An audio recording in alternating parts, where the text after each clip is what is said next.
Is the target market, you all establish के तुम इसको खरीदोगे। अभी इनको लोन नहीं मिलेगा तो क्या करोगे तुम?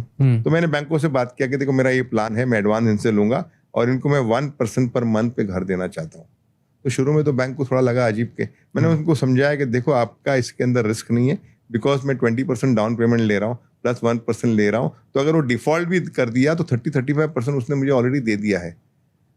तो रिस्क है थोड़ा सा, but it's not major risk, तो मुझे करने दो। उस बेसिस पे हमने 1 बिल्डिंग लॉन्च की, 2 बिल्डिंग लॉन्च की, पैसा आने लगा। और एडवांटेज क्या है कि with this 1% payment plan I was selling to the expats who wanted to buy their first house, and for them अगर उसने 25% 30% डाल दिया, उसके लिए तो बहुत बड़ी रकम है, तो कहीं से भी वो पैसा लाके देगा और अपना पैसा पूरा करेगा। अगर कोई अमीर आदमी को बेच रहा हूं तो उसके लिए फर्क नहीं पड़ेगा कि 25-30% मेरी एक प्रॉपर्टी में और कहीं कमा लूंगा, लेकिन जो सैलरीड वाला बंदा है जिसने 2 करोड़ की प्रॉपर्टी में 50 लाख रुपए लगा दिए, 60 लाख रुपए, वो कभी वो 50 लाख 60 लाख रुपए जाने नहीं देगा। इंटरेस्टिंग। एंड ये तो आप बहुत आगे बढ़ गए। पहले मुझे बताओ 500 मिलियन दिरहम का प्रोजेक्ट, कितने पैसे अपफ्रंट लगाने पड़ते हैं वो लैंड खरीदने के? अरे यार पूरा धंधा सीख लोगे क्या? प्लॉट खरीदना पड़ा 170 मिलियन का। ओके, और उसमें से 170 अपफ्रंट देना पड़ा? बैंक से मिल गया तुमको। ओके, तो उसमें आपका कितना इन्वेस्टमेंट लगा? 170 बैंक से पूरा मिल गया था। अच्छा, zero investment for you? Zero investment. Wow, because of the building material business.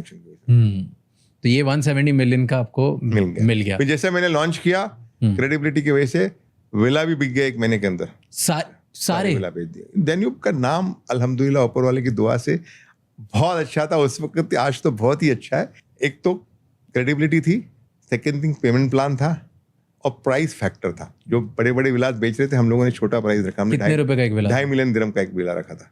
2.5 million का कोई नहीं बेच रहा था? कोई नहीं बेच रहा था। एंड 2.5 मिलियन में अपफ्रंट कितना देना पड़ रहा था लोगों को? 20%, 50 लाख। एंड फिर हर महीने 1%? 1%। अगले 5 साल 10 साल 15 साल तक जब तक होगा। कितने 10 ईयर्स के लिए? 7 ईयर्स के लिए। एंड इस स्कीम को मार्केट कैसे किया? ये तो स्कीम आ गया, this is golden scheme for people. पूरे टाउन को रेट कर दिया। मतलब इतना होर्डिंग ले लिया।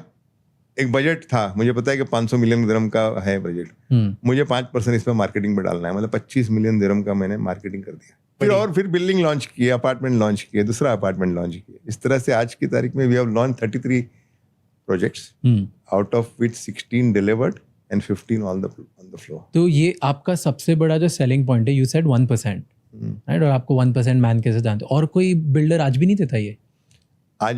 आज भी और कोई बिल्डर ये 1% प्लान नहीं? ऑफ कोर्स काफी लोगों ने फॉलो किया, काफी लोगों ने कॉपी किया, but the first mover is always the beneficial. जो भी आप पहला काम करो is always you get the benefit. Today I am known as the 1% man, and I marketed myself also as the 1% man of Dubai. And not initially the plan was only to sell in UAE or Dubai. But this 1% we made it very global. इस तरह से market किया globally कि Dubai में अगर property 1% में दे रहा है तो सिर्फ डेन्यूब